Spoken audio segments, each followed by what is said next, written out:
ময়মনসিংহের নান্দাইল প্রকৃতি আর পরিশ্রমের এক মিলনভূমি।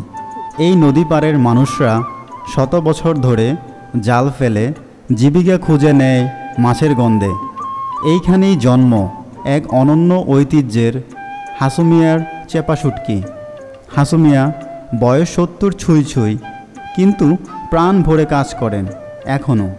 তার হাতে তৈরি চেপা শুটকি শুধু বাজারে নয়, দেশ জুড়ে পেয়েছে খ্যাতি।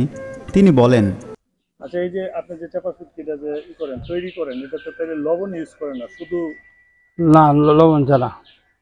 শুধু কি চেপা লবণ ছাড়া মাছটা চেপা বানাইলে ভালো হয়। লবণ ছাড়া? হ্যাঁ। এই চেপা শুটকি তো অনেকেই দেখি যে আপনার এই যে অনলাইনের ভিতরে চেপা শুটকি নেওয়ার জন্য অনেকেই আপনার মনে করেন খুঁজে, তো তারা মনে করেন যে আপনারা কিভাবে নিতে পারবে? আমরা পারবো না অনলাইনে বিক্রি করেন না। আপনি চেপা নিবেন ওই ক্ষেত্রে নেন, সমস্যা নেই। সেটা বর্তমান বাজারে এটা থেকে নিয়ে কিরকম? খারাপ, খুব খারাপ। চেপা শুটকি তৈরির প্রতিটি ধাপই এক ধরনের শিল্প। তাজা মাছ ধরা থেকে শুরু করে পরিষ্কার লবণ মেশানো, তারপর সূর্যের নিচে শুকানো, সব কিছু চলে নির্দিষ্ট সময় ও নিয়মে। প্রতিটি চেপার মধ্যে লেগে থাকে নদীর গন্ধ, গ্রামের মানুষদের পরিশ্রম আর ঐতিহ্যের ছোঁয়া।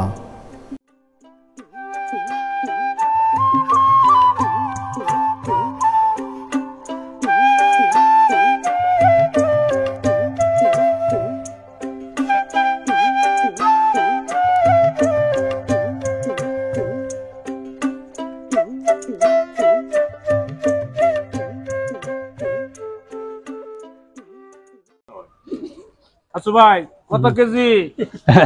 1600 টাকা। 1600 টাকা এটা, আর এটা কত কেজি? 1200, এটা 1400। 1600, 1200, 1400। এখন আমি 2 কেজি নিতাম আসছি, 2 কেজি 4 ভাগে বিভক্ত করে হাফ কেজি করে পারো ভাই।